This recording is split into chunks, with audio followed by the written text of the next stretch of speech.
پارکینگ با ویر برج خلیفه پوز نیست، سبک زندگیمه. شستن هر روز ظرفا و جارو برای کشیدن حرم مالی پوز نیست، سبک زندگیمه. خیار تومن آتیش زدن توی یه ساعت پوز نیست، سبک زندگیمه.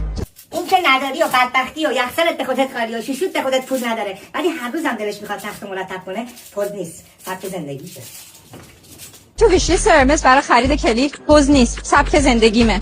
ولش کن بابا، آشکاله با اون شوهر گزمیتش بالاخره با زاد و زنبل اونو به خودش گرفت دیگه. آره دیگه، غیبت کردن رو ریدن تو زندگی این اون پوز نیست، سبک زندگیمه.